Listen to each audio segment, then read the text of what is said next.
हजारों साल पहले कुरुक्षेत्र की रणभूमि में एक योद्धा खड़ा था, लेकिन उसके हाथ कांप रहे थे।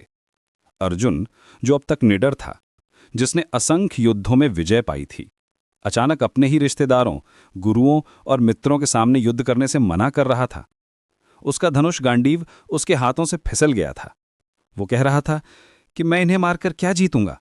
राज्य, सम्मान या केवल पश्चाताप? उसकी आंखों में आंसू थे, मन में अनगिनत सवाल थे। यहीं से गीता शुरू होती है, मानव की कमजोरी से। लेकिन जो बात अर्जुन के साथ हुई, वही आज भी हम सभी के साथ होती है। जब जिंदगी में कोई कठिन फैसला लेना पड़ता है तो हम भी डर जाते हैं, भ्रम में पड़ जाते हैं। कभी करियर चेंज करना हो, कभी रिलेशनशिप में कमिटमेंट लेनी हो, या फिर फैमिली की जिम्मेदारियां उठानी हो, हम सभी अर्जुन की तरह कंफ्यूजन में पड़ जाते हैं। श्रीमद् भगवद गीता केवल एक धार्मिक ग्रंथ नहीं है, ये जीवन को समझने की एक वैज्ञानिक और व्यावहारिक मार्गदर्शिका है। गीता किसी एक धर्म, जाति या समय के लिए नहीं है। यह हर उस व्यक्ति के लिए है जो जीवन में भ्रम, भय और द्वंद्व से जूझ रहा है।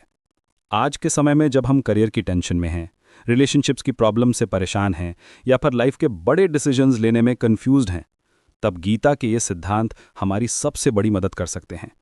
ये एक ऐसी गाइडबुक है जो साइकोलॉजी, फिलॉसफी और प्रैक्टिकल विजडम को एक साथ मिलाकर हमारे सामने रखती है। गीता का पहला और सबसे महत्वपूर्ण सिद्धांत है कर्म का सिद्धांत। श्री कृष्ण ने अर्जुन से कहा, तुम्हारा अधिकार केवल कर्म पर है, फल पर नहीं। इसका मतलब यह है कि हमें अपना काम पूरी ईमानदारी और मेहनत से करना चाहिए, लेकिन रिजल्ट की चिंता नहीं करनी चाहिए। आज के कॉम्पिटिटिव वर्ल्ड में हम सिर्फ रिजल्ट्स के बारे में ही सोचते रहते हैं। एग्जाम में मार्क्स कितने आएंगे, जॉब इंटरव्यू में सिलेक्शन होगा या नहीं, बिजनेस में प्रॉफिट होगा या लॉस। लेकिन गीता कहती है, कर्म करो लेकिन आसक्ति छोड़कर। इस सिद्धांत को समझने के लिए एक एग्जाम्पल लेते हैं। मान लीजिए आप एक स्टूडेंट हैं और आपको बोर्ड एग्जाम देना है। अगर आप सिर्फ मार्क्स के बारे में सोचते रहेंगे तो आपका फोकस डिस्टर्ब होगा, एंग्जाइटी बढ़ेगी और परफॉर्मेंस भी गिर जाएगी। लेकिन अगर आप सिर्फ अपनी प्रिपरेशन पर फोकस करें, डेली स्टडी करें, कॉन्सेप्ट्स को क्लियर करें और रिजल्ट की चिंता छोड़ दें, तो आपका परफॉर्मेंस ऑटोमैटिकली बेहतर हो जाएगा, क्योंकि तब आपका पूरा एनर्जी सिर्फ काम पर होगा, टेंशन पर नहीं। यही है कर्म योग का प्रैक्टिकल एप्लीकेशन। दूसरा महत्वपूर्ण सिद्धांत है आत्मा का ज्ञान। गीता में श्री कृष्ण समझाते हैं कि शरीर नश्वर है, लेकिन आत्मा अमर है।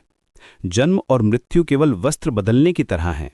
जैसे हम पुराने कपड़े उतारकर नए कपड़े पहनते हैं, वैसे ही आत्मा एक शरीर छोड़कर दूसरा शरीर धारण करती है।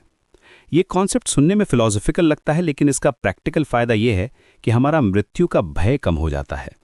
जब हम समझ जाते हैं कि हमारी असली आइडेंटिटी शरीर नहीं बल्कि आत्मा है, तो हम ज़्यादा कॉन्फिडेंट और फियरलेस बन जाते हैं।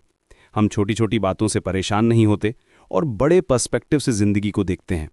अगर कोई हमारी फिजिकल अपीयरेंस के बारे में कुछ कहता है या हमारी एज बढ़ने की चिंता होती है, तो हम समझ जाते हैं कि ये सब टेम्पररी चीज़ें हैं। हमारी रियल वैल्यू हमारे कैरेक्टर में है, हमारे एक्शंस में है, हमारे वैल्यूज़ में है। तीसरा सिद्धांत है निष्काम कर्म योग। इसका मतलब है कि हमें अपना कर्तव्य समझकर काम करना चाहिए, फल की इच्छा के बिना। सफलता और असफलता दोनों में समान रहना ही योग है। यही है निष्काम कर्म योग।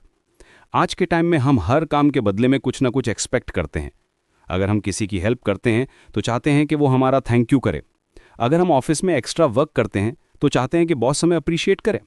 अगर हम घर में कुछ काम करते हैं तो चाहते हैं कि फैमिली मेंबर्स हमें रिकॉग्नाइज करें।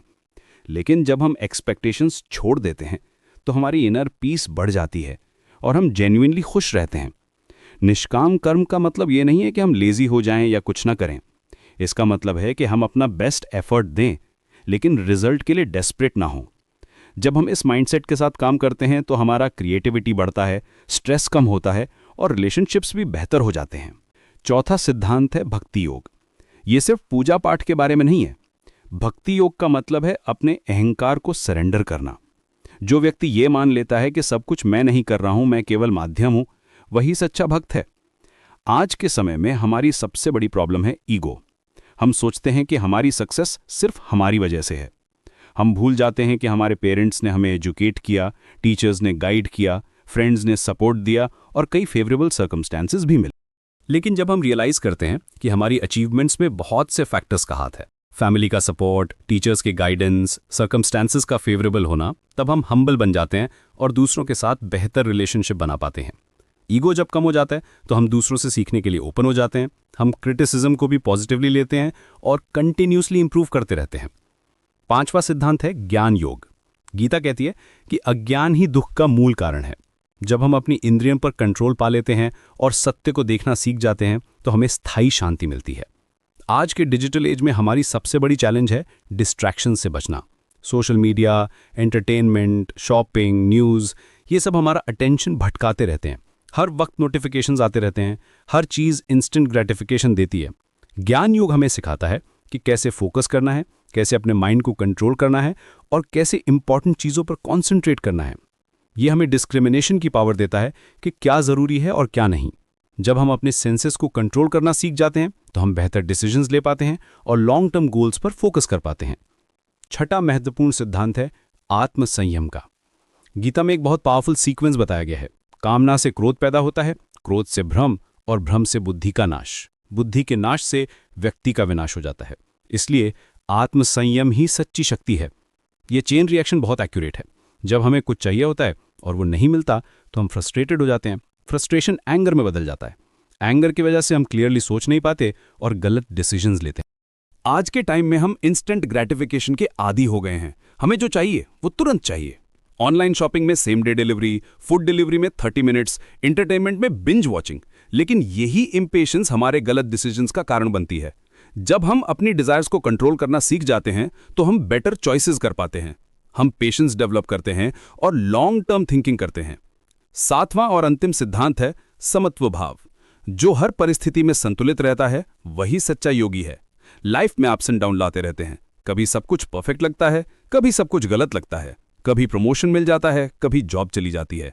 कभी रिलेशनशिप्स अच्छे चलते हैं, कभी प्रॉब्लम्स आ जाती हैं। कभी हेल्थ अच्छी रहती है, कभी बीमारी आ जाती है। लेकिन जो व्यक्ति दोनों सिचुएशंस में काम रहता है वही मेंटली स्ट्रांग होता है। ये स्किल आज के वोलेटाइल वर्ल्ड में बहुत ज़रूरी है। मार्केट में फ्लक्चुएशंस हों, जॉब में अनसर्टेनिटी हो या पर्सनल लाइफ में प्रॉब्लम्स हों, समत्व भाव हमें हर सिचुएशन को हैंडल करने की स्ट्रेंथ देता है। ये हमें रिएक्टिव होने से बचाता है और प्रोएक्टिव बनाता है। हम सिचुएशंस को ऑब्जेक्टिवली एनालाइज कर पाते हैं और बेटर सॉल्यूशंस निकाल पाते हैं। गीता के अंत में अर्जुन कहता है, मेरा मोह नष्ट हो गया है, मुझे मेरा कर्तव्य स्पष्ट दिख रहा है। ये ट्रांसफॉर्मेशन बहुत सिग्निफिकेंट है। वही अर्जुन जो शुरू में कंफ्यूज था, डरा हुआ था, अब क्लियर और कॉन्फिडेंट है। यही है गीता का असली मैसेज। ये हमें कंफ्यूजन से क्लैरिटी तक ले जाती है।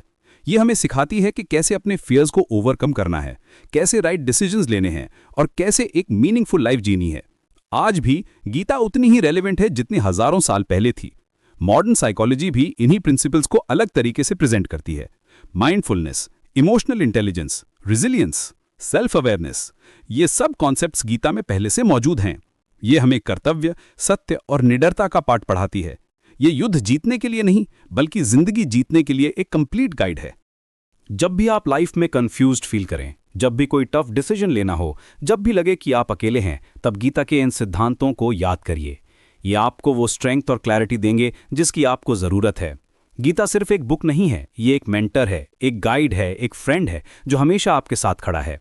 अगर आपको ये ऑडियो बुक पसंद आई है तो कृपया हमारे चैनल को सब्सक्राइब करें, इस वीडियो को लाइक करें, कमेंट सेक्शन में अपने विचार शेयर करें और अपने दोस्तों और फैमिली के साथ इसे शेयर करें। आपका सपोर्ट हमें और भी बेहतर कंटेंट बनाने के लिए मोटिवेट करता है। गीता के ये विजडम को ज़्यादा से ज़्यादा लोगों तक पहुंचाने में हमारी मदद करें। धन्यवाद।